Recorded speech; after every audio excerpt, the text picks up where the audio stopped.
de se retrouver ce matin. Amen. Bonjour à tous ceux qui nous regardent, qui sont chez eux. Soyez bénis, frères et sœurs. Ce matin, réalise, mon frère, ma sœur, que Jésus est là. Amen. Et en lui, tu peux puiser tout ce dont tu as besoin. Amen. La force, la sécurité, la paix, la joie. On chante de tout notre cœur. Ceux qui veulent se lever, vous pouvez. Est-ce que vous restez assis? Restez assis. Mais louons le Seigneur. Amen. Il est bon, il est grand, il est merveilleux. Je chanterai. Chaque matin, tes bontés pour moi, Seigneur, se renouvellent. Chaque matin, tout au fond de mes pensées, ta voix m'appelle.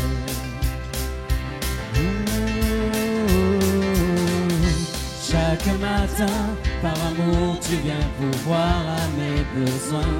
Chaque matin, j'ai choisi d'ouvrir mon cœur à l'Esprit Saint.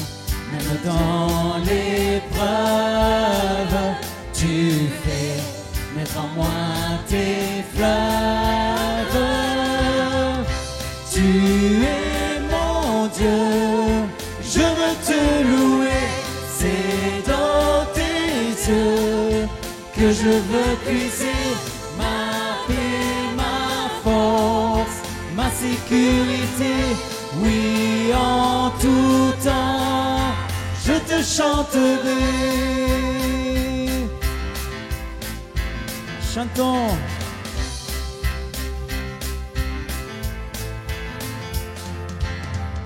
Chaque matin, tes bontés pour moi, Seigneur, se renouvellent. Chaque matin, tout au fond de mes pensées, ta voix m'appelle. Chaque matin, par amour, tu viens pourvoir à mes besoins. Chaque matin, j'ai choisi d'ouvrir mon cœur à l'Esprit Saint.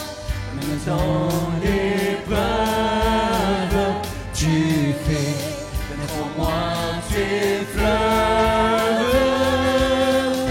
Tu es mon Dieu, je veux te louer. C'est dans tes yeux que je veux puiser ma paix, ma force, ma sécurité. Oui, en tout temps, je te chanterai. Tu es mon Dieu, je veux te louer. C'est dans tes yeux que je veux puiser ma paix, ma force, ma sécurité. Oui, en tout temps, je te chanterai.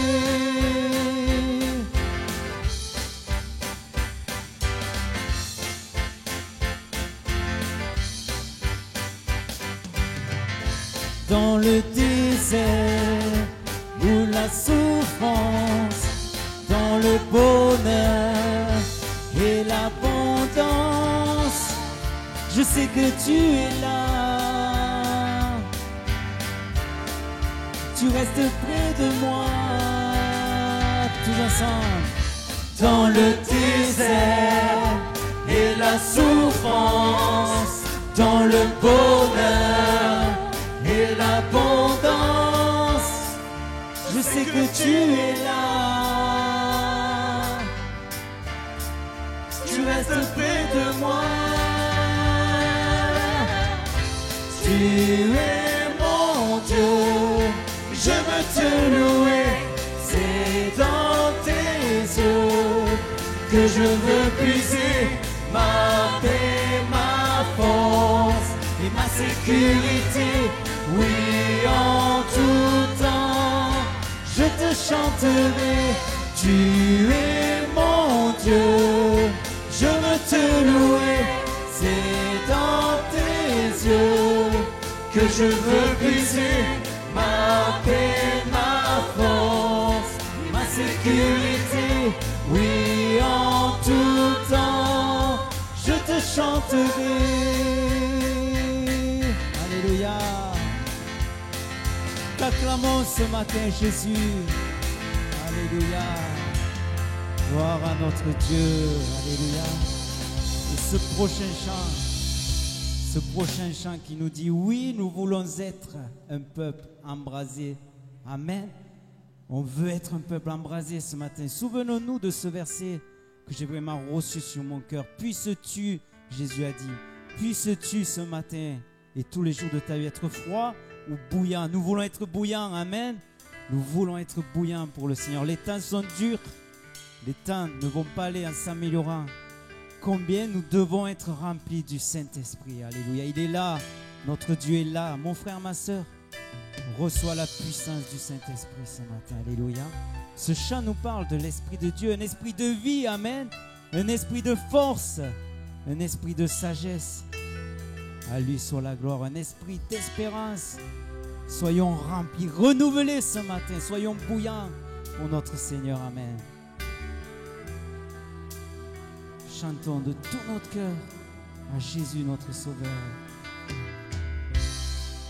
Oui, nous voulons être un peuple embrasé, l'Église que ton cœur attend.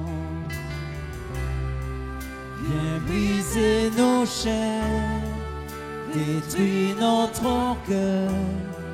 Seigneur, fais-le maintenant. Oh oui, nous voulons être, oui, nous voulons être un peuple embrasé, l'Église que ton cœur attend. Viens briser nos chaînes, détruis notre orgueil. Seigneur, fais-le maintenant. Notre Père plein de bonté, de grâce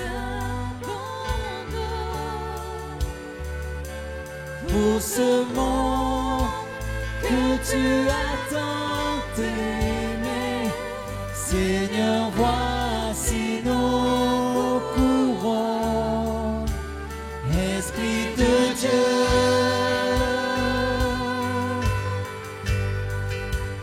Esprit du Dieu vivant,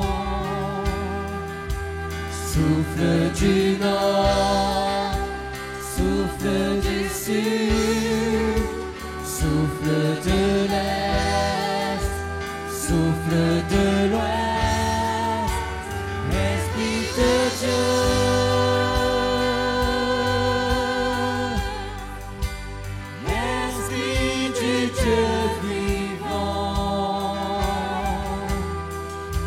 Souffle des quatre vents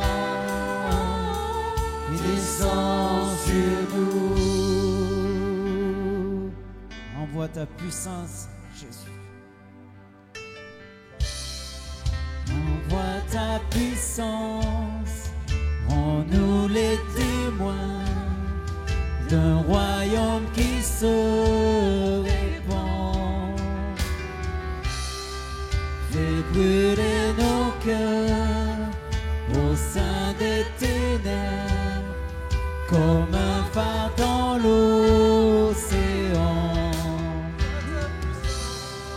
Envoie ta puissance, rends-nous les témoins d'un royaume qui se répand. Fais brûler nos cœurs au sein des ténèbres, comme un phare dans l'océan. Notre Père plein de bonté,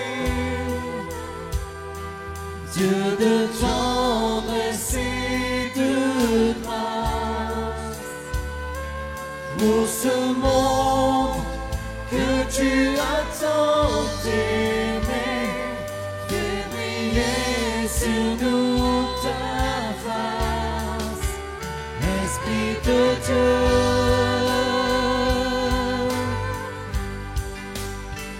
Esprit du Dieu vivant, souffle du nord, souffle du sud, souffle de l'Est, souffle de l'Ouest, Esprit de Dieu,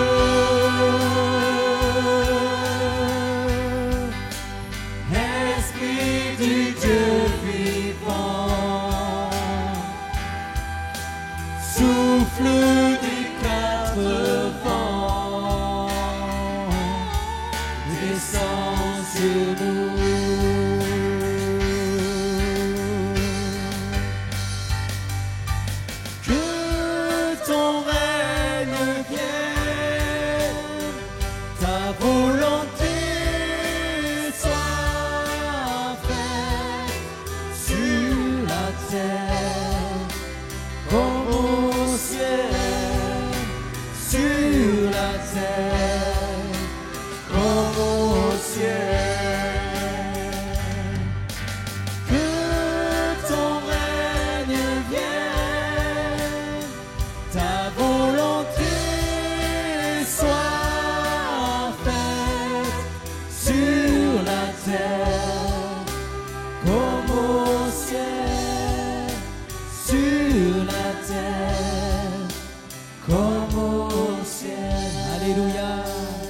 T'adorons ce matin, Jésus. Tu es digne d'être adoré. Une chose est sûre, Seigneur, il n'y a aucun doute. Tu nous aimes, Seigneur. Tu nous aimes d'un amour infini. Ce matin, ô Dieu, nous voulons te chanter ce chant qui nous dit: envoie un souffle nouveau sur chacun de nous, Jésus. Nous voulons nous blottir dans tes bras ce matin, Seigneur. Tes bras d'amour. Alléluia. Que ce soit le désir de nos cœurs ce matin. Alléluia. Nous voulons tout te donner. Ce chant dit: ranime en moi. Ranime en moi ce feu pour toi, Jésus. Alléluia. Que cela brûle dans nos cœurs, cet amour pour notre Sauveur, chaque instant, chaque jour. Lui soit la gloire. Après ce chant, nous l'adorerons. Alléluia. De tout notre cœur, de toute notre force. Et si tu reçois une pensée de la part de l'Esprit pour l'édification de l'Église, donne-le de tout ton cœur. Alléluia. Alléluia. Laissons toute la place à notre Dieu ce matin. Chantons. Père, je n'ai qu'un désir, être près de toi et sentir tes bras. Père, tu as envoyé ton Fils bien-aimé pour quiconque croit. Saint-Esprit qui donne vie, ranime en moi ce feu pour toi.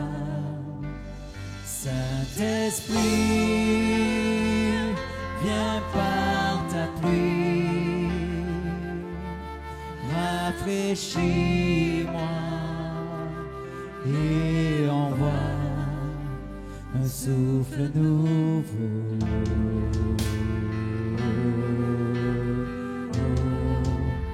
Un souffle nouveau.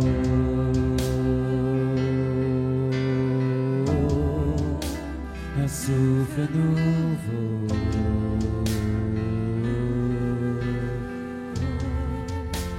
Un souffle nouveau.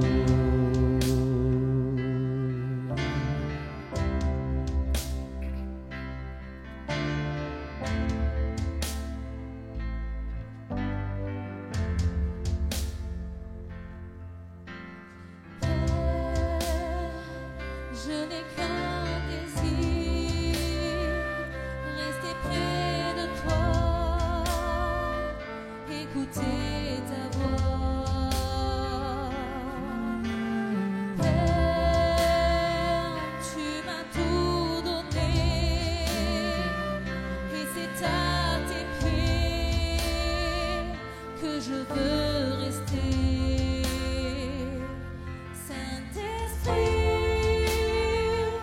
qui donne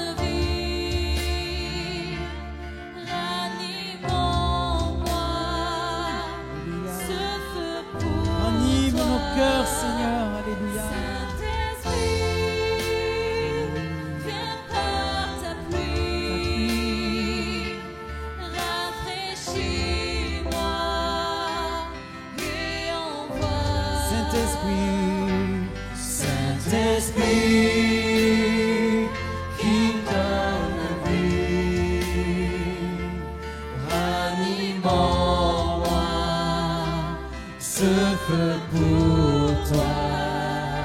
Saint-Esprit, viens par ta pluie, rafraîchis-moi et envoie un souffle nouveau,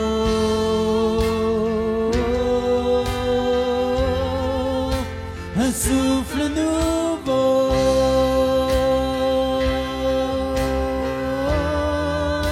un souffle nouveau,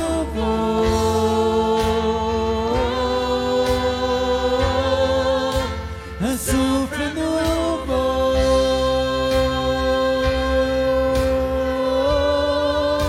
un souffle nouveau,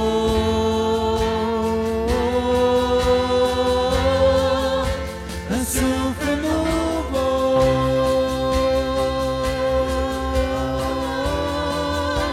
un souffle nouveau,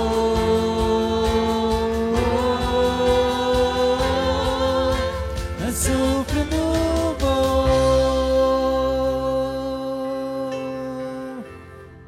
Alléluia. Je veux t'acclamer ce matin, Jésus. Je veux t'acclamer, Saint-Esprit. Je veux t'acclamer, ô mon Père. Tu es Dieu. Alléluia. Jésus, tu es mon Sauveur. Merci, merci pour tout ce que tu nous accordes. Mais ce matin, je veux t'apporter ma vie, Seigneur. Je veux t'apporter ma louange, ô Dieu. Je veux t'apporter la reconnaissance de mon cœur. Te dire combien nous t'aimons, combien je t'aime. Jésus, merci. Parce que mon nom est inscrit dans le livre de vie. Alléluia. Parce que je suis ton enfant, Seigneur. Oh Jésus, merci pour tout ce que tu es. Tu es merveilleux. Tu es le plus beau, Jésus. Amen. Tu es le merveilleux. Tu es le plus fort. Alléluia. À toi la gloire, Jésus. À toi la reconnaissance de nos cœurs qui t'aiment. Jésus, sois loué ce matin. Amen. Alléluia. Nous t'acclamons tous ensemble. Alléluia. Nous t'apporter le meilleur de nos vies. Le Saint-Esprit a parlé ce matin, frères et sœurs. Et ce chant qu'il a mis sur mon cœur, je veux vraiment le chanter avec vous. Alléluia. Ce chant qui nous dit, brise-moi ce matin, Jésus. Brise tout ce qui est rebelle en moi. Alléluia. Après ce chant, ceux qui n'ont pas encore loué le Seigneur, vous pourrez le faire. Ceux qui n'ont pas l'habitude, peut-être, louer le Seigneur après ce chant. Alléluia. Chantons-le de tout notre cœur comme une prière. Amen. Brise-moi, Seigneur. Au travers de ta parole que nous allons entendre, nous voulons la mettre en pratique. Amen. Bénis Sébastien, Seigneur. Alléluia, ce matin. Nous voulons écouter ta voix, te suivre et t'obéir, Jésus. Alléluia.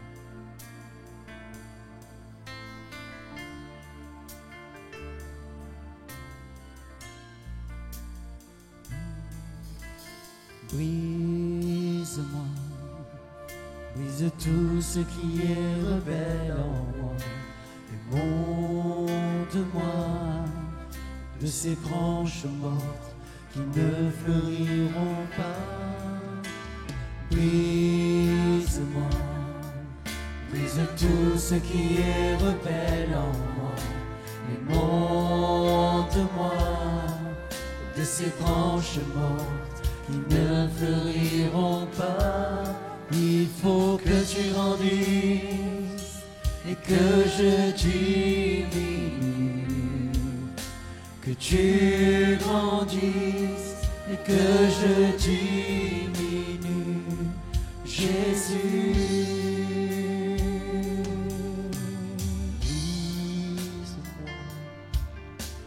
Brise-moi, brise tout ce qui est rebelle en moi, et monte-moi de ces branches mortes qui ne fleuriront pas.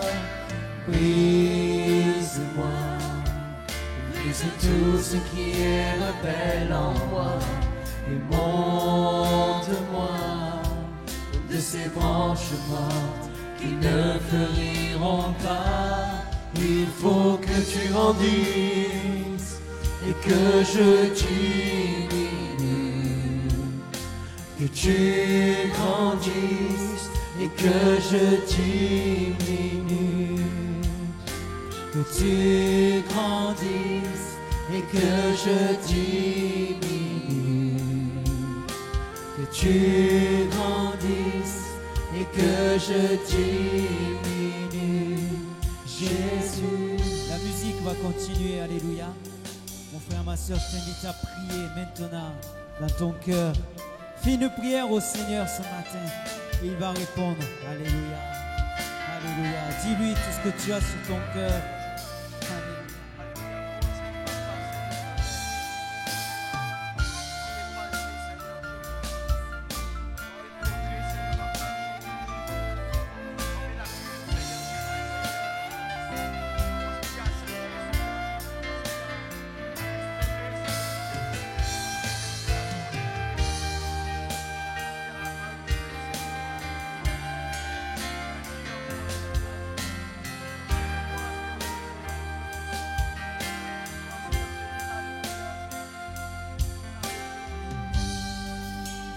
Dernière fois, brise-moi, brise tout ce qui est rebelle en moi, monte-moi de ces branches mortes qui ne fleuriront pas.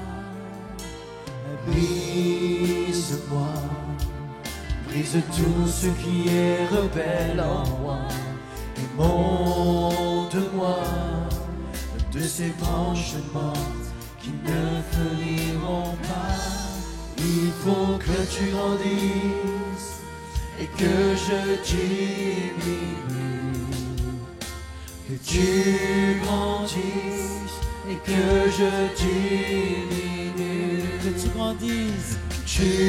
grandisses, et que je diminue. Que tu grandisses et que je diminue. Jésus, Jésus. Alléluia. Louons-le encore. Alléluia. Adorons notre Sauveur. Alléluia, Jésus. Tu es merveilleux. Alléluia. Et Seigneur, nous voulons rester dans ta présence. Nous voulons vraiment que tu nous enseignes, que tu nous parles, afin que nous fassions des progrès avec toi. Et comme je l'ai entendu, Seigneur, dans plusieurs prières, que tu exauces nos prières. Merci parce que, Père, nos yeux sont tournés vers toi. Qui sommes-nous? Nous savons que nous ne méritons rien, que tout nous vient de toi. La vie nous vient de toi. La respiration nous vient de toi. Et si nous sommes là, c'est un effet de ta grâce. Seigneur, relève mon frère qui est fatigué, découragé. Relève-le par la puissance de ton Esprit Saint. Fais tomber les chaînes. Que celui qui a besoin de se repentir, comme nous l'avons entendu, qu'il n'attende pas demain pour le faire, qu'il le fasse maintenant, qu'il s'engage avec Jésus par les eaux du baptême. Merci pour les guérisons. Merci pour les baptêmes du Saint-Esprit. Merci pour tout ce que tu fais, Seigneur. Nos yeux sont tournés vers toi.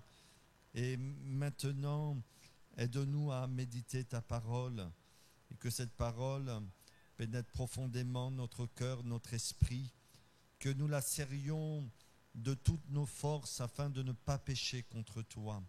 Je te remercie, Père, dans le nom de Jésus. Amen, amen. Voilà, frères et sœurs, chers amis, c'est le moment pour nous d'ouvrir pendant quelques instants la parole de Dieu. Et pendant quelques semaines, bien sûr, cela sera coupé par d'autres prédications, puisque dimanche prochain, c'est notre frère Jean-Claude Gontard qui apportera la parole de Dieu sur le thème du cœur de l'être humain, du cœur du croyant. Il fera un parallèle notamment entre David et Saül, et voir les dispositions de cœur de ces deux hommes. Et bien sûr, nous allons ensuite retirer des leçons pour nos vies. En tout cas, moi, je voudrais aborder ce thème qui me semble tellement important, le thème de la prière. C'est un thème vital pour notre vie spirituelle, c'est un thème indispensable pour grandir avec le Seigneur. Et c'est vrai que quand on réfléchit bien, et avec un petit peu d'expérience, parce que je suis un jeune pasteur qui commence à prendre de l'âge, mais je suis quand même un jeune pasteur, je me rends compte que c'est l'un des domaines les plus difficiles de notre vie spirituelle, premièrement, mais aussi un domaine des plus difficiles de la vie de l'Église. Les réunions de prière sont celles qui sont le moins fréquentées. Les réunions de jeûne et de prière sont parfois encore moins fréquentées. Pourtant, c'est paradoxal, hein, parce que quand nous convertissons au Seigneur et quand nous lisons la Bible et quand nous découvrons la vie de notre Seigneur Jésus, nous découvrons l'importance de la prière. Jésus, étant bien que fils de Dieu, Dieu incarné, en tant qu'homme, passait beaucoup de temps à prier.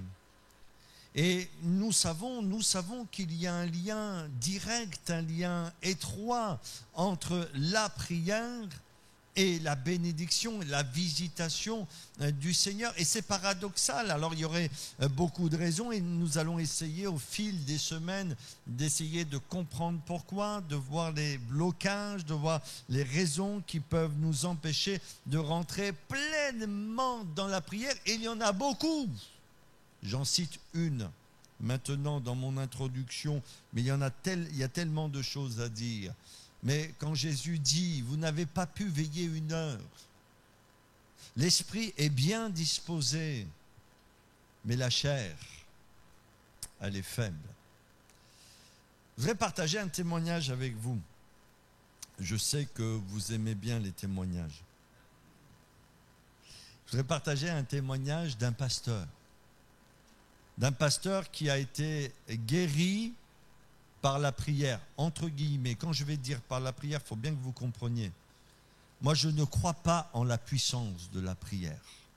Moi, je crois dans le Dieu Tout-Puissant qui répond à la prière.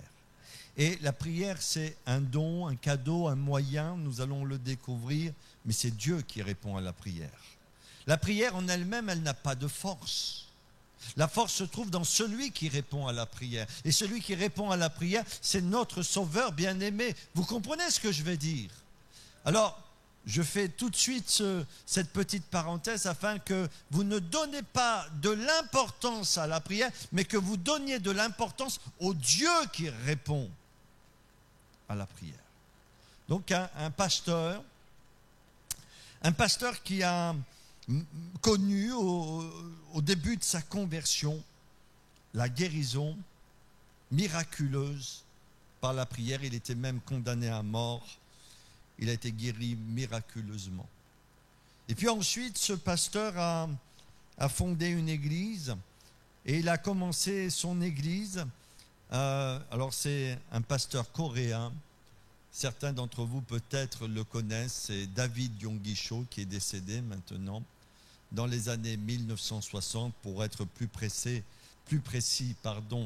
en 1958, il va commencer à fonder son église sous une tente avec quelques personnes.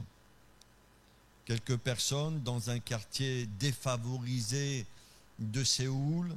C'était après la séparation de la Corée en deux, Corée du Nord qui appartenait au communisme et ensuite la Corée du Sud, pour ceux qui connaissent l'histoire, avec la protection des Américains. Donc il a commencé tout simplement son ministère sous une tente, prêtée par l'armée américaine.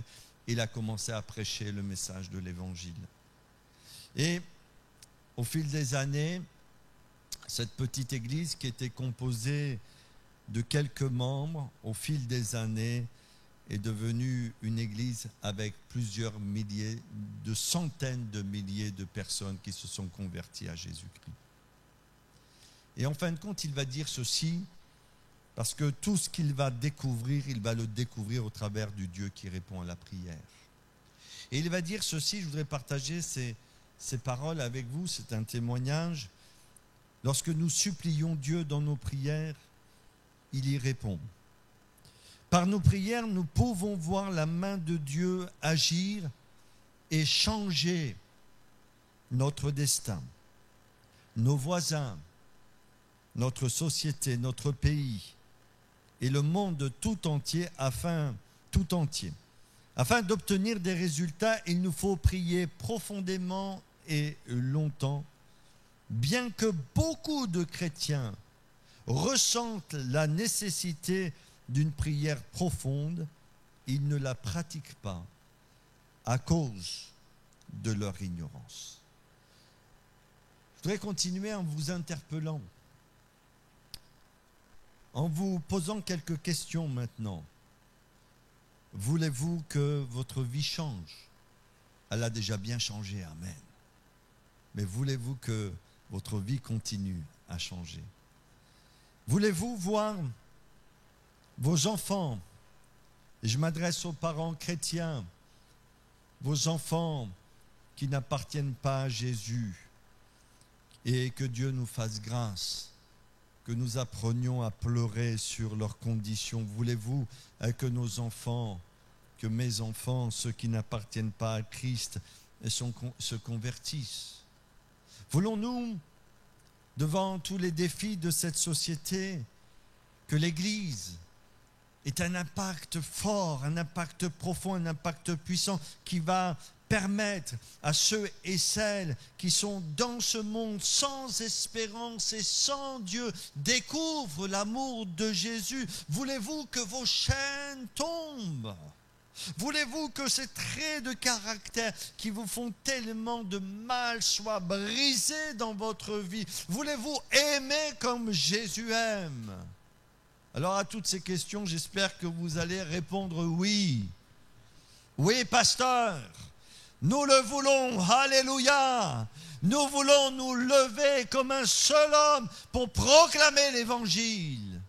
Mais ce oui que nous désirons, en fin de compte, que toutes ces promesses qu'on peut espérer dans notre vie spirituelle, ce oui que nous désirons, à mon avis, est lié à deux conditions. Que le Seigneur déjà brise l'ignorance dans notre vie concernant la prière. Et que petit à petit, nous puissions comprendre les enjeux qu'il y a dans notre monde, des enjeux spirituels, et Paul dit à Timothée de combattre le bon combat de la foi. Et puis comme les disciples ont demandé à Jésus, et vous pouvez retrouver ce passage dans l'Évangile selon Luc, chapitre 11, au verset 1er, il nous est dit qu'à un certain moment, Jésus priait, et les disciples, voyant Jésus, leur maître, prier, et voir toutes les conséquences bénéfiques que la prière avait dans sa vie, parce que Jésus priait, et ensuite il sortait de la prière, il allait dans les villes, il guérissait les malades, il allait dans les villages, il délivrait les possédés, il allait de lieu en lieu, il annonçait le message de l'évangile, il choisissait ses apôtres, il les prenait avec lui pour que le nom de Christ soit proclamé au monde entier. Ils ont dit, mais enseigne-nous la prière. Et Seigneur, moi je dis, Père, enseigne-moi à prier. Par le Saint-Esprit, enseigne-moi, révèle-moi ce que je dois connaître de la prière. Il y a quelque temps, on a chanté un chant qui nous a fait beaucoup de bien. Je crois que c'est Michael, mais même les autres chantent, qui nous dit par la foi, nous déplaçons des montagnes. Et ça, moi je le crois, puisque la Bible nous dit, si nous avions de la foi comme un grain de sénévé, nous dirions à cette montagne, ôte-toi de là, jette-toi dans la mer, et cela s'accomplirait. C'est l'Écriture qui nous le dit. Et merci pour ce chant qui nous encourage dans notre foi, qui veut nous amener à dépasser nos obstacles et à voir les montagnes de notre vie être renversées au nom de Jésus. Mais je réfléchissais. Moi, je suis quelqu'un qui réfléchit beaucoup. Et devant le Seigneur, je réfléchissais. Je me disais, mais avant de déplacer les montagnes, Sébastien, il faut d'abord que peut-être apprenne à déplacer les grains de sable par la foi. Et puis, après avoir déplacé les grains de sable par la foi, peut-être il faudra que tu déplaces les cailloux par la foi. Et après que tu aies déplacé les cailloux par la foi, il faudra que tu déplaces les rochers par la foi. Et ensuite, après avoir déplacé les rochers par la foi, eh bien, merci Seigneur, on pourra déplacer les montagnes. Pour vous dire simplement que dans la vie de tous les jours, nous nous rendons compte qu'un enfant, avant de courir, qu'est-ce qu'il doit faire? D'abord, vous savez ce qu'il fait, un enfant, avant de courir? Il apprend à marcher. Il apprend à marcher comment? En marchant en 4 pattes. Ben voilà, c'est un moyen de locomotion efficace, salissant, mais efficace. Et il trottine un petit peu partout. Ensuite, il y a une deuxième étape. Il apprend à se tenir sur ses jambes. Et vous savez que ce n'est pas toujours facile. Et parfois, il se cogne un peu la tête. Il ne faut pas trop qu'il se cogne la tête. Mais il apprend à marcher. Et quand il est à l'aise en marchant, il peut courir.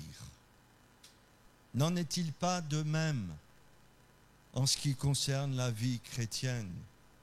N'avons-nous pas à apprendre, à commencer à apprendre par le Saint-Esprit, avec l'aide de Dieu, ce que le Seigneur veut nous enseigner concernant la foi, concernant la prière, pour voir les montagnes être jetées hors de nos vues? Alors on va avoir un petit peu le thème de la prière pendant quelque temps. La montre n'est pas à l'heure, là-bas, elle a complètement flanchi. Je ne vais pas me fier à la montre là-bas parce que... Mais on va lire un passage. Mais voilà le premier thème que nous allons aborder concernant la prière ce matin. La prière, frères et sœurs, j'ai essayé vraiment de réfléchir, de méditer, de prier même le Seigneur. Oui, je prie, je demande que Dieu m'aide, que Dieu m'éclaire et que quand je vous parle, que je puisse vous laisser quelque chose de bon sur votre cœur qui va vous permettre de rentrer chez vous et le mettre en pratique dans votre vie, qui va vous amener à découvrir toutes les richesses qu'il y a en Jésus-Christ, notre Sauveur. Et concernant la prière, j'ai noté ceci: la prière, c'est un don de Dieu, un cadeau de Dieu. Un cadeau de Dieu fait aux êtres humains pour leur permettre de voir sa gloire et ses merveilles. Et je vais m'expliquer sur ce thème-là. Pourquoi moi, je dis ce matin, le pasteur de l'église, pourquoi je vous dis que la prière, c'est un cadeau de Dieu, c'est un don de Dieu. On va lire un passage dans Matthieu chapitre 7, verset 7. Et on va lire ce passage qui nous dit ceci.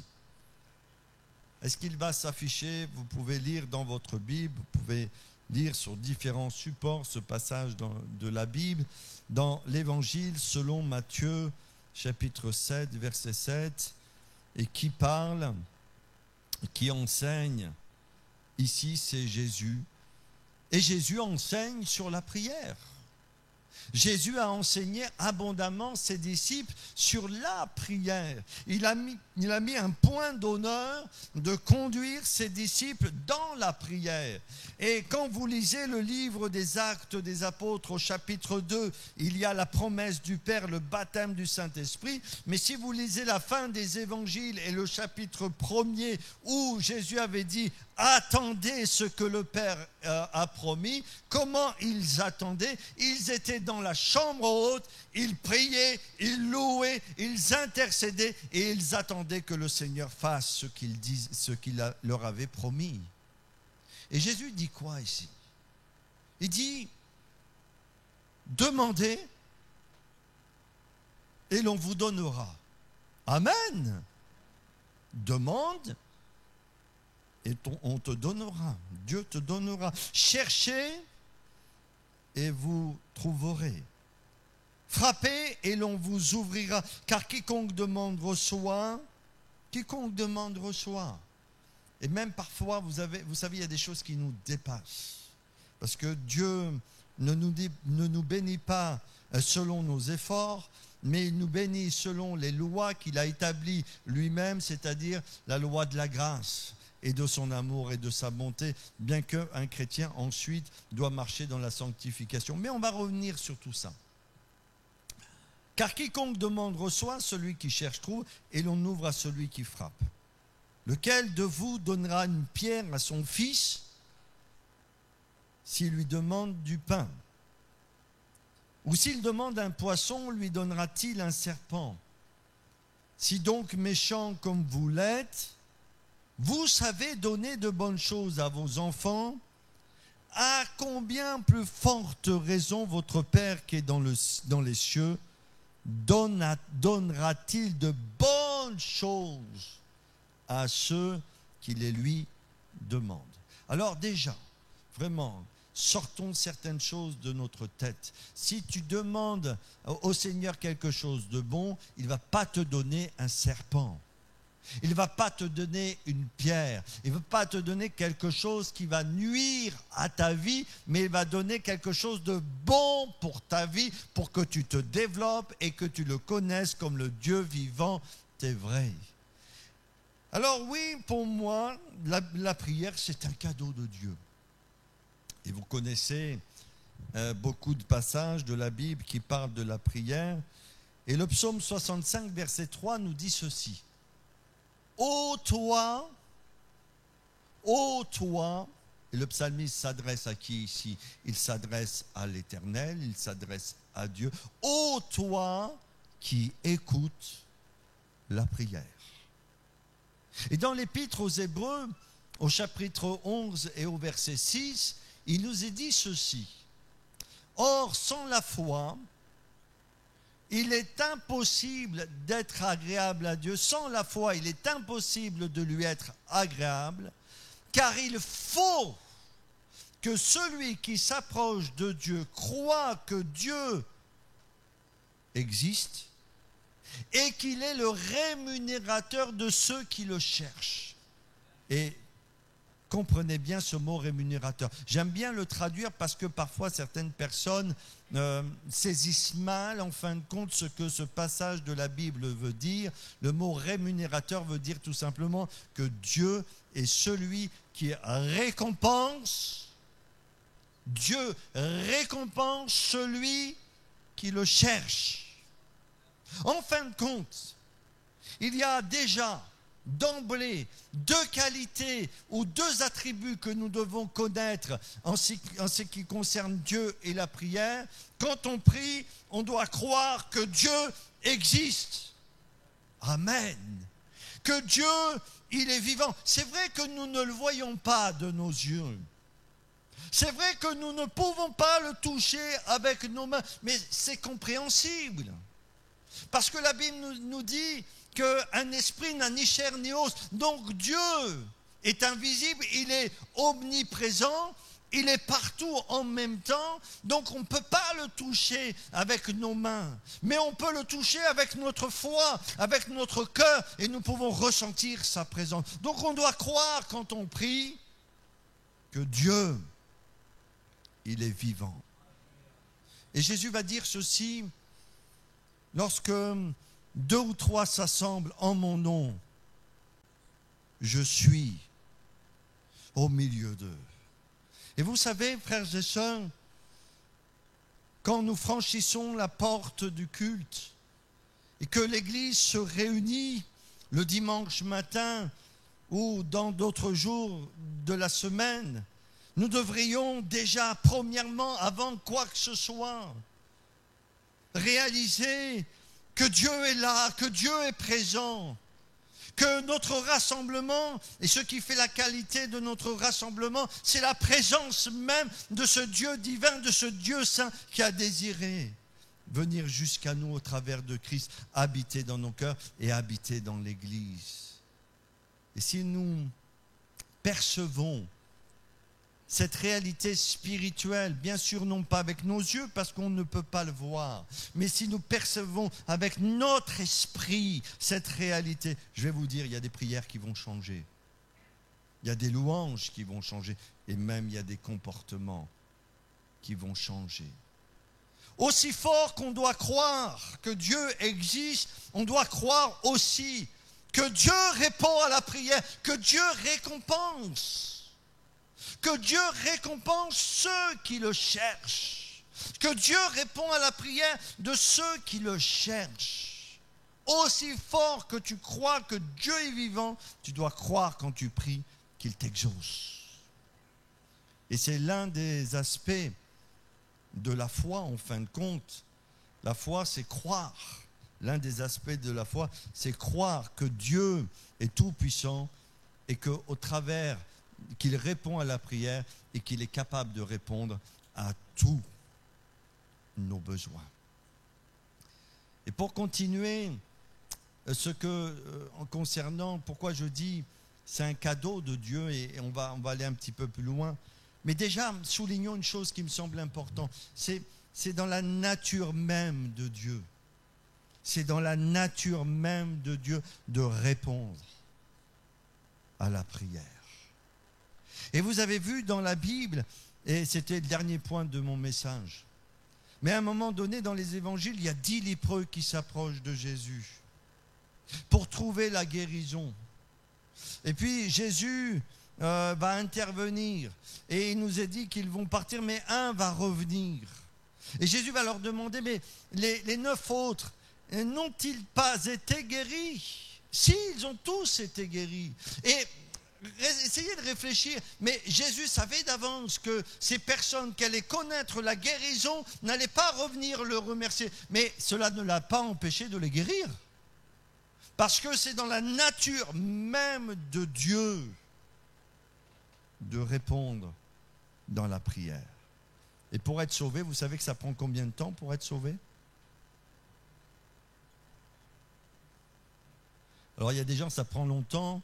C'est pas parce que le Seigneur ne veut pas les sauver, mais c'est que eux ne veulent pas faire ce que le Seigneur demande. Ça, c'est autre chose. Mais si tu dis Seigneur, si tu as compris que Christ est mort pour toi, et que tu as compris que quand tu te repens, si tu dis Seigneur, sauve-moi, eh bien tu es sauvé.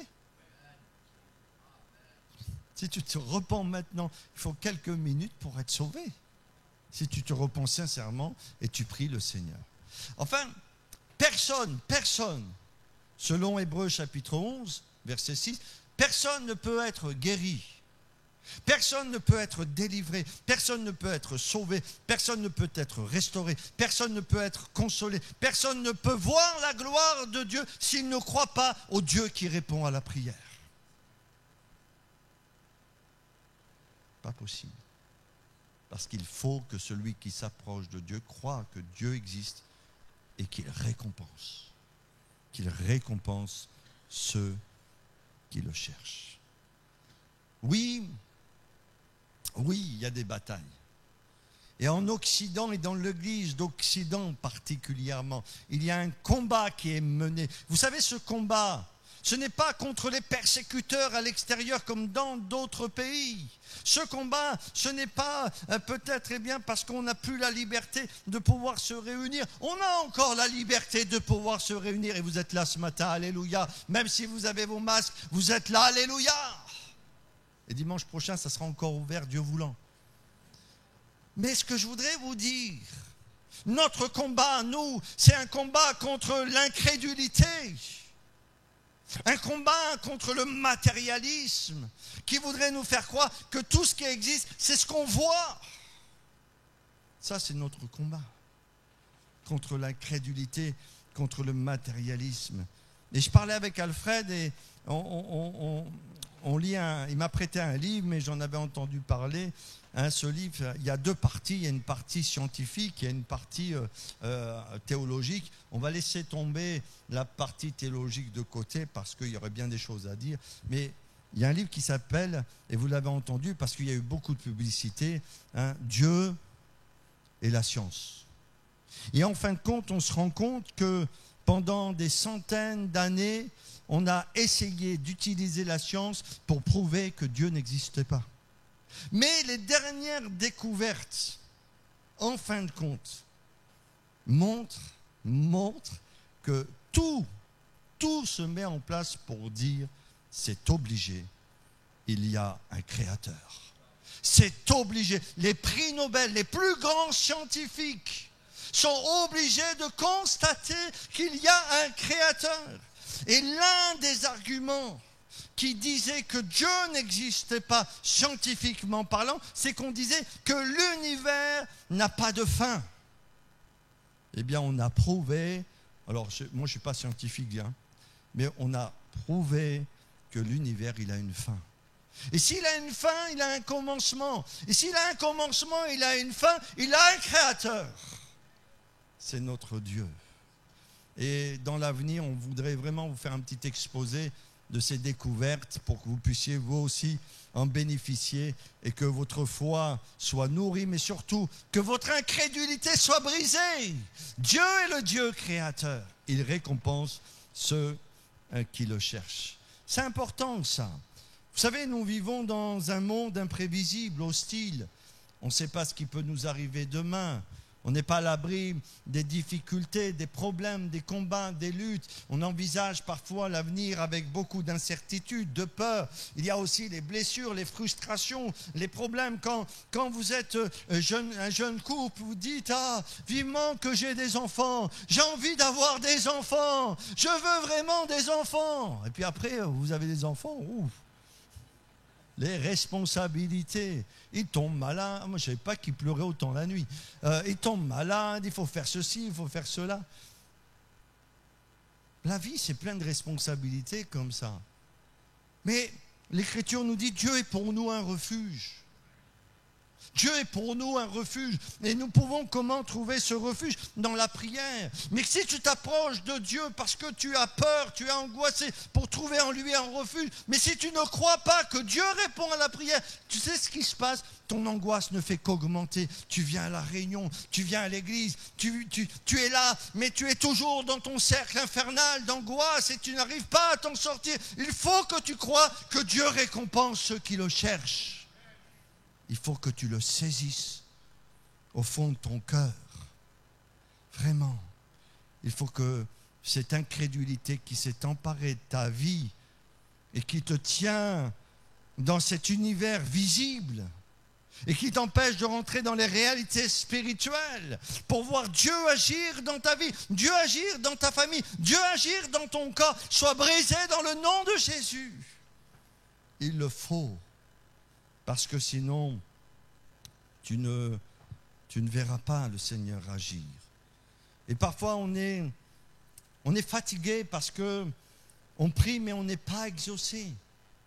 Et j'ai remarqué que c'est ça le problème. C'est vraiment le problème. C'est on prie, on n'est pas exaucé, on se fatigue, on se décourage. Mais réfléchissons un peu. Est-ce que le problème, il vient de Dieu? Il ne peut pas venir de lui. Alors il vient de qui? Merci, je n'osais pas le dire.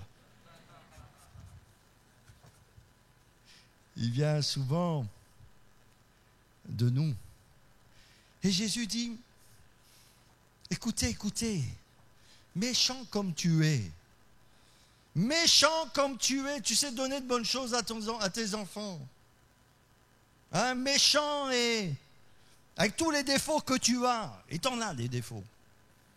Mais si ton fils te demande du pain, est-ce que tu vas lui donner une pierre? Ben non. Et si ton fils te demande un poisson, est-ce que tu vas lui donner un serpent? Ben non, quand même. C'est mon fils, je l'aime. Et Jésus dit, mais à plus forte raison, votre Père qui est dans les cieux ne donnera-t-il pas de bonnes choses à ceux qui lui demandent? Demandez et vous recevrez. Cherchez et vous trouverez. Frappez et l'on vous ouvrira. Amen. Alléluia. Moi, je suis dans la joie ce matin. La foi, c'est de croire que la prière, c'est un cadeau de Dieu. Il nous a donné la prière comme un don pour qu'on puisse le voir agir dans notre vie. Qu'est-ce que cela signifie, un don? Bien, on pourrait trouver des synonymes. La prière, c'est un trésor. La prière, c'est un cadeau. Et la prière, c'est un don au même titre que d'autres dons. Tout à fait. Si on prend par exemple le langage, la parole, moi je considère que le langage, la parole, c'est un don de Dieu. C'est ce qui nous différencie notamment des animaux. Nous avons un langage sophistiqué et n'oublions pas que nous avons été créés à l'image de Dieu. Et dans le livre de la Genèse, il nous est dit quoi? Dieu dit que la lumière soit et la lumière fut. Et Dieu nous a donné le don de la parole. Alors c'est sûr que nous le recevons à notre naissance. Nous n'avons pas besoin de payer pour l'avoir. Malgré tout, il faudra le développer. Et plus nous allons développer ce que Dieu nous a donné au départ, vous savez, avec la parole, vous pouvez faire tellement de bien. Vous pouvez encourager, vous pouvez exhorter, vous pouvez bénir, vous pouvez ouvrir votre cœur. Vous pouvez faire tellement de choses avec la parole. Eh bien, pour moi, la parole, c'est un don. Et soyez privés de la parole. Vous allez voir combien c'est difficile de vivre sans la parole, surtout pour certaines personnes.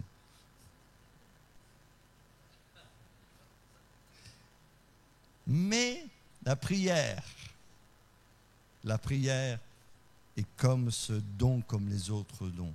La prière, c'est gratuit. Amen. Que tu sois ado, vous m'écoutez les ados? Vous n'êtes pas perdus là? Vous êtes encore là?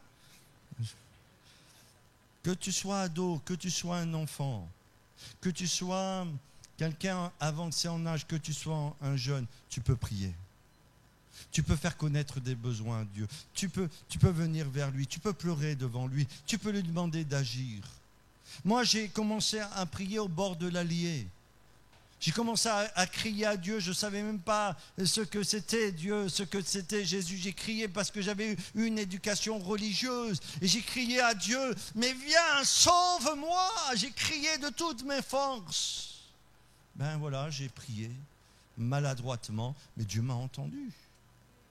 Et chacun d'entre nous, nous pouvons croire que Dieu nous entend et qu'il va, bien sûr, ensuite nous diriger, nous conduire, nous façonner, et que ce qu'il nous a donné va le faire fructifier, etc. Il y a d'autres enseignements après la conversion concernant la prière. Lorsque nous sommes chrétiens, bien sûr, la prière, c'est gratuit, j'ai envie de dire, c'est libre de droit.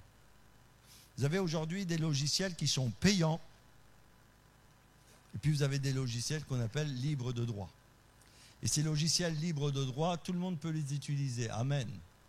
Eh bien, la prière, tout le monde peut l'utiliser. Elle n'appartient à personne. Tu n'as pas besoin de faire un pèlerinage pour aller prier avec quelque chose. Non, la prière, tu peux l'exercer là où tu es. Et puis, ce n'est pas parce que c'est gratuit, attention, hein, c'est pas parce que c'est gratuit que ça n'a pas de valeur. Parce que parfois, dans notre société, tout ce qui est gratuit, ça n'a pas trop de valeur. Et il y a des gens, ils aiment bien payer, parce qu'ils disent, oh mon, quand même, hein, je vais mériter, j'ai fait des efforts, j'ai payé. Hein, voilà, si je brûle 3-4 cierges, eh bien certainement, Dieu va plus m'entendre. Mais c'est faux, ça. Et ce n'est pas parce que c'est gratuit que ça n'a pas de valeur. Regardez, je vais vous donner un exemple. Vous payez l'air que vous respirez? Pas encore, hein, bientôt vous allez peut-être payer. Peut-être, j'ai rien dit, je ne prophétise pas, j'ai rien dit. Mais l'air que vous respirez, vous ne la payez pas jusqu'à présent. Mais quelle richesse! Parce que si on vous prive de cet air, elle est gratuite, mais elle a tellement de valeur. On vous en prive, vous mourrez. Donc comprenons bien que la prière, c'est un don gratuit que nous devons faire fructifier dans notre vie. Alors oui, je continue, j'ai encore quelques minutes, c'est que la manière dont nous allons considérer la prière va changer notre vie de prière. Comprenez ça? C'est pour ça que je suis parti avec ce premier thème concernant la prière, de vous dire la prière c'est un trésor. La prière, c'est un cadeau. La prière, c'est un don de Dieu. Parce que la manière dont vous allez considérer la prière va conditionner votre vie de prière. Parce que, dites-moi, soyons, voilà, ce matin, on est entre nous, dites-moi, un petit peu élargi, mais on est entre nous quand même, on se connaît bien. Si vous considérez la prière comme une corvée, oh, ah bah, je comprends tout de suite que tu vas tout faire pour t'esquiver. Ah oui, parce que quand moi, j'étais enfant et qu'on me demandait une corvée, c'est bizarre, j'avais tout de suite un peu mal au ventre. Au moment où j'avais l'annonce de la corvée, il y a la maladie qui arrivait, j'ai mal au ventre. On fera tout pour esquiver, pour pas prier, parce que ça a un sentiment de quelque chose de pénible pour notre... Oh, je sais qu'il faut prier, mais bon, c'est tellement lourd de prier que... Et puis, on va avoir une vie de prière, à mon avis, route secours. C'est-à-dire, voilà, c'est une corvée, mais quand je suis vraiment à l'agonie et que j'en peux plus, que les problèmes s'accumulent dans ma vie, oh Seigneur, secours-moi. Si on voit la prière comme ça, eh bien c'est sûr qu'on ne va pas approfondir notre vie de prière. On ne va pas avoir l'élan nécessaire pour venir prier avec les frères et sœurs. Nous n'allons pas avoir la force nécessaire pour nous tenir devant Dieu, parce qu'après, il y a aussi des combats spirituels. Pour d'autres, la prière, c'est un devoir. Il faut que je prie. Vous savez, Dieu nous parle toujours de la responsabilité et de l'obéissance, mais Dieu dit, à un moment donné, il nous parle de l'obéissance. Comment? L'obéissance de cœur. Et dans tout ce que tu fais, s'il n'y a pas d'amour et s'il n'y a pas le fait de l'Éternel tes délices, il te donnera ce que ton cœur désire. Si dans tout ce que tu fais pour le Seigneur, il n'y a pas au fond de toi cet amour, ce plaisir de le faire. Si tu chantes, mais tu n'as pas le plaisir de le faire. Si tu loues le Seigneur, mais si tu n'as pas le plaisir de le faire. Si tu pries, mais tu n'as pas le plaisir de le faire. Eh bien, ça devient un devoir religieux. Et c'est là que Dieu doit changer nos cœurs, frères et sœurs. Parce que nos cœurs, ce n'est pas le problème de la prière, c'est que nos cœurs sont durs. Ils sont durs, ils ont besoin, comme nous l'avons chanté dans le dernier chant, ils ont besoin d'être brisés pour rentrer pleinement dans la prière. L'Épître aux Romains dit « Abba Père, mon Père céleste, mon Papa céleste. » Quel bonheur d'avoir ce Papa céleste qui prend soin de nous chaque jour. Puis il y a d'autres personnes qui pensent que la prière c'est un outil d'auto-persuasion. C'est-à-dire qu'ils pensent que, en fin de compte, ils ne prient pas Dieu, mais ils prient, mais essayant d'influencer leur subconscient, leur supraconscient. Et ils font, en fin de compte, de la prière un outil d'auto-persuasion, croyant qu'il y a un inconscient en eux qui est au-dessus de leur conscient, et que s'ils arrivent à persuader leur inconscient, eh bien leur vie consciente va changer. Mais ce n'est pas ça la prière. Non mais vous rigolez. Mais ils se parlent à eux-mêmes. Ils se parlent eux-mêmes, ils essayent de se donner bonne conscience, ils essayent de se persuader, comme un petit peu dans la méthode Coué. Mais ce n'est pas ça la prière. La prière, c'est tu pries le Dieu créateur en Jésus. C'est ça. C'est ça. Et des fois, il faut que tu t'arrêtes parce que tu pries, mais tu ne pries pas en fin de compte. Tu te parles à toi-même. Tu te rassures. Tu essayes là de te rassurer toi-même, essayer de te faire du bien toi-même. Mais ça, ce n'est pas la prière. La prière, c'est s'adresser au Dieu vivant et vrai, qui est en dehors de nous, qui vit en nous par le Saint-Esprit, mais qui règne au-dessus de toutes choses et qui a toutes choses entre ses mains. Donc la prière, c'est plus que soulager sa conscience. La prière, c'est un trésor. C'est le moyen que Dieu nous a donné pour voir sa puissance dans notre vie. Alors l'usage que nous allons en faire la rend utile ou inutile. Parce qu'un trésor, ce n'est pas parce que vous avez un trésor chez vous que ce trésor vous sert. Alors, imaginez-vous que vous ayez un compte en banque. Vous avez tous un compte en banque. Mais sur ce compte en banque, vous avez 500 000 euros.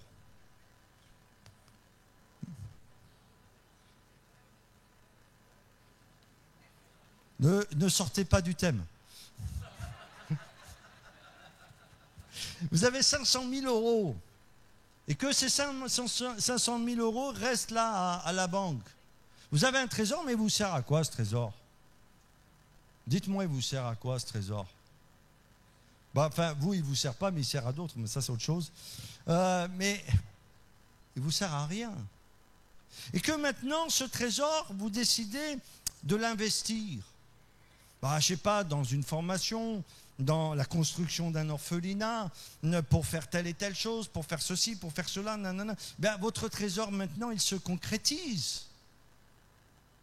Ce qui était là, d'une manière abstraite, sur votre compte, maintenant va se concrétiser dans des actions bien précises de votre vie. Mais imaginez-vous, vous avez besoin d'une formation, eh bien voilà, vous utilisez ça pour votre vie personnelle, pour votre formation, pour connaître un métier. C'est merveilleux, un trésor qui devient concrétisable dans votre vie.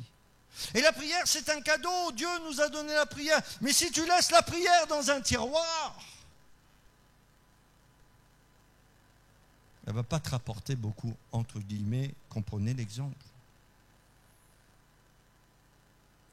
Si tu pries simplement quand tu y penses, ce n'est pas comme ça qu'on développe une communion personnelle avec notre Sauveur. Mais si tu commences à dire « Ah non, ce trésor, je veux l'utiliser ».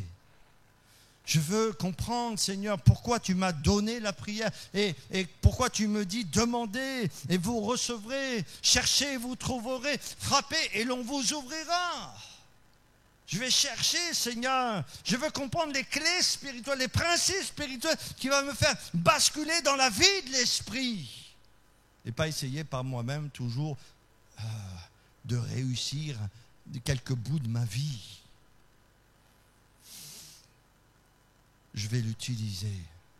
Et ce qui nous rend ensuite, et ce sera le deuxième thème un peu plus tard, responsable. Parce que vous savez, la grâce en fin de compte, l'amour de Jésus nous rend toujours plus responsables par rapport à Dieu. Je vais vous donner un exemple. L'amour nous rend responsables. Il y a un code de la route en France. Et vous pouvez avoir deux façons de voir ce code de la route. Oh là là, je ne franchis jamais la limitation de vitesse parce qu'on ne sait jamais s'il y avait les gendarmes. Et s'il m'arrêtait, il m'enlevait le permis, oh là, j'obéis scrupuleusement à ça. Et puis on peut avoir une autre vision. On va dire, là, si je dépasse la limitation de vitesse, je risque de provoquer un accident. Donc, par responsabilité, je m'abstiens de faire le mal. Et en fin de compte, l'amour nous rend toujours responsables, frères et sœurs. Et Dieu ne fera jamais de nous des robots, des machines, des marionnettes. Ça, c'est pas vrai, c'est pas la conception de l'évangile. Et Jésus nous laissera toujours libres de notre responsabilité. Mais l'amour, quand on aime, ça nous rend responsables. Je parlais des parents. Quand tu as un enfant, même s'il se réveille la nuit, sur tous les moments, même s'il se réveille la nuit, tu ne le laisses pas pleurer. Tu te sens responsable. Pourquoi? Parce que tu l'aimes. Et on revient toujours sur la même chose, l'amour de Christ en nous. Ça nous rend responsables. Au travers du don de la prière, en fin de compte, Dieu nous démontre ses attributs. Quand il répond à la prière, il nous démontre quoi? Quand Dieu répond à la prière, il nous démontre quoi? Qu'il est un Dieu vivant. Qu'on ne prie pas des idoles, qu'on ne prie pas des statues, qu'on ne prie pas des choses mortes, mais qu'un Dieu qui répond, c'est un Dieu vivant. Et il y a ce passage qui est magnifique dans la Bible, dans le psaume 94, verset 9, il est dit ceci, « Celui qui a planté l'oreille, n'entendrait-il pas ?» Vous vous rendez compte? Celui qui a créé l'oreille, serait-il sourd? N'entendrait-il pas? Bien sûr qu'il entend, parce que c'est lui qui a créé l'oreille. Et celui qui a formé l'œil, ne verrait-il pas? Et dans le livre de l'Exode, quand Dieu se révèle à Moïse pour qu'il puisse devenir le libérateur des enfants d'Israël, il va dire « J'ai entendu la souffrance de mon peuple ». Exode, chapitre 3, verset 7, j'ai entendu. Et vous connaissez ce passage aussi qui dit « Quand un malheureux crie, l'Éternel l'entend et le délivre de toutes ses détresses. » Donc quand tu es exaucé à la prière, ça montre que Dieu est vivant. Ce n'est pas ton subconscient, hein. C'est Dieu qui est vivant et qui agit. La deuxième chose, c'est que c'est un Dieu omniscient qui connaît toutes choses.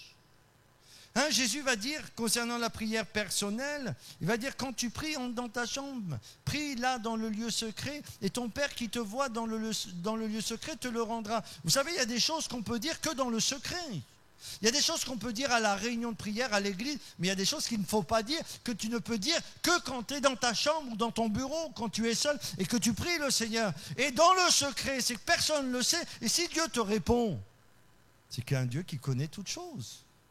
Un Dieu qui est omniscient. Et c'est bien d'avoir cette relation dans le secret avec le Seigneur, parce que quand il te répond, tu sais que c'est lui qui te répond. Et ce n'est pas toi, avec tes moyens, qui a essayé d'avoir les réponses. Et puis un Dieu qui répond, c'est un Dieu rempli d'amour et un Dieu rempli de compassion. Ah, bien sûr. Moi, quand je lis les évangiles, on a l'impression que c'est tellement simple, hein. Parce que Bartimée arrive et Jésus lui dit, qu'est-ce que tu veux que je te fasse? Moi, ben Seigneur, moi je veux recouvrer la vue, hein. Et à l'instant même, il est guéri, sa foi le guérit. Et ça nous prouve à chaque fois l'amour de Christ pour nous. Il y a des mots comme ça, des expressions dans la Bible que vous devez souligner, qu'on doit souligner sur notre cœur. Jésus fut ému de compassion. Hein, il a vu cet homme aveugle de naissance. Il fut ému de compassion. Il a vu la Samaritaine dans sa galère et dans sa vie complètement dysfonctionnelle. Jésus a eu compassion d'elle. Il a vu cet homme qu'on a apporté à Jésus, qu'on a été obligé d'ouvrir le toit parce qu'il y avait tellement de monde à l'extérieur pour qu'il puisse recevoir la bénédiction. On est monté sur le toit, on l'a descendu. Jésus, dans sa compassion, l'a pardonné, l'a délivré, l'a guéri. Un Dieu qui répond à la prière, c'est un Dieu qui nous aime, pour lequel nous sommes importants, pour lequel nous avons de la valeur. Que Dieu vous bénisse. On continuera ce thème de la prière, mais que Dieu vous bénisse. Et dites en votre cœur, ah Seigneur, merci. La prière, c'est un trésor. La prière, c'est un cadeau. La prière, c'est un don. Tu me l'as donné pour que je voie ta puissance et ton amour. Prions quelques instants, baissons les têtes. Et on ne veut pas peut-être ce matin repartir sans que quelqu'un qui aurait besoin de quelque chose de particulier pour sa vie puisse le recevoir. Quelqu'un qui aurait besoin de l'action du Saint-Esprit dans sa vie. Quelqu'un qui dit oui, moi je veux maintenant expérimenter le Dieu qui répond à la prière en Jésus. Eh bien on est là, on a les têtes baissées. Et je vais simplement faire un appel court, mais parce que je sais que c'est ta prière de la foi, on le verra, hein, mais qui va permettre à Dieu d'agir dans ta vie. Simplement, lève-toi à ta place et je vais prier pour toi, pour que Dieu te bénisse. Et en même temps que je prie pour toi, tu pries aussi dans ton cœur pour que Dieu te bénisse. Quel que soit ton besoin spirituel, psychique, physique, Dieu veut répondre à la prière ce matin. Dieu veut agir dans ton corps. Dieu veut te délivrer, te secourir. Peut-être tu as besoin dans ta vie chrétienne, mais de sortir de ta religiosité, de ta routine, de tes habitudes. Tu as besoin de rentrer dans cette vie de prière. Tu as besoin que tes chaînes religieuses, elles tombent. Eh bien, lève-toi, on va prier au nom de Jésus. Amen. Gloire à Dieu. Merci. Merci, Papa. Merci, Père Céleste. Et nous pouvons dire Abba, Père. Merci, Seigneur, parce que nous savons qu'il y a tout ce dont nous avons besoin entre tes mains. Et tu nous as donné un libre accès au travers de Jésus, de nous approcher de toi et de te faire connaître nos besoins. Tu vois, chaque ami, chaque frère, chaque sœur, chaque personne qui est dans ce lieu, qui se sont levés et qui s'attendent à toi, Seigneur, eh bien c'est toi-même qui réponds à leur prière, parce que tu dis, ô toi qui écoutes la prière. Eh bien tu écoutes leur prière, tu exauces leur prière, et qu'ils puissent témoigner de la puissance de Jésus, amen, et de l'amour de Christ pour leur vie, qu'ils puissent témoigner sur cette estrade, Seigneur, que tu les as bénis et que tu les as visités, fortifiés dans le nom de Jésus. Amen, amen. Gloire à Dieu, amen. Voilà, merci Seigneur, et on laisse la place pour un dernier chant à Régis, aux musiciens, aux chants. Et merci de m'avoir écouté encore ce matin. Que Dieu vous bénisse abondamment. Amen.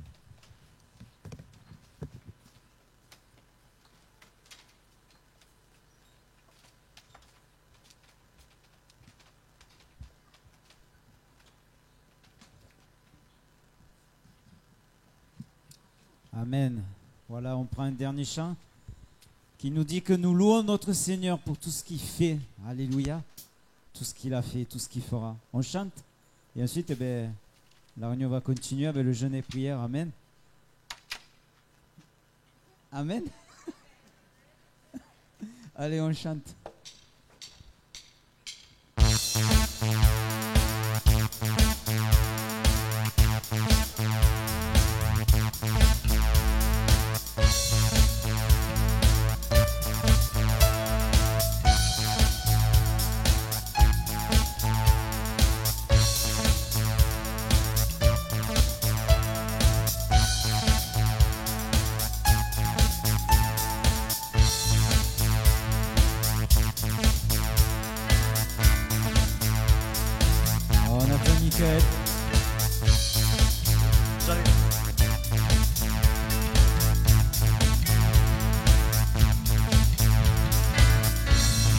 À lui le Tout-Puissant, lui qui ne change pas, à lui revient la gloire, notre hymne de louange.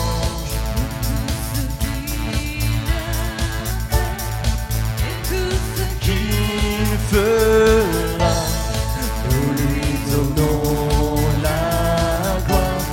Chantons si bien fait, par la musique louons-le, dans tous les pays louons-le, avec la nature louons-le, louons-le, louons-le, louons-le, nous tous ensemble louons-le, Jésus la lumière du monde, louons-le, louons-le.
qu'à jamais ta gloire resplendisse, que ta gloire resplendisse en ce monde. Qu'à jamais ta gloire resplendisse, qu'à jamais ta gloire resplendisse, que ta gloire resplendisse en ce monde. Qu'à jamais ta gloire resplendisse, qu'à jamais ta gloire resplendisse, que ta gloire resplendisse en ce monde.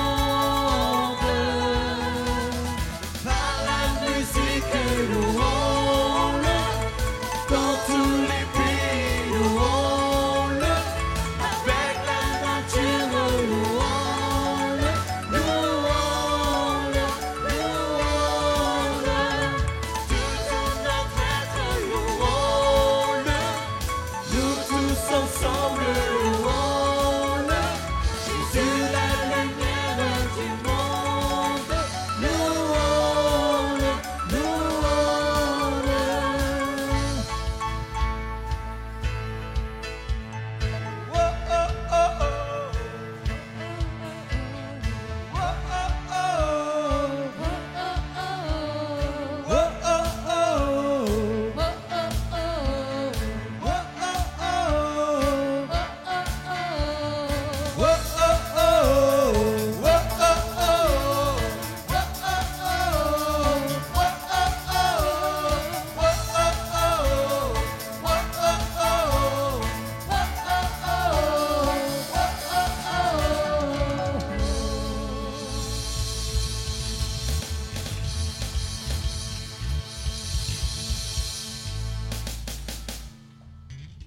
Bon retour à ceux qui partent et ceux qui restent, à de suite. Amen.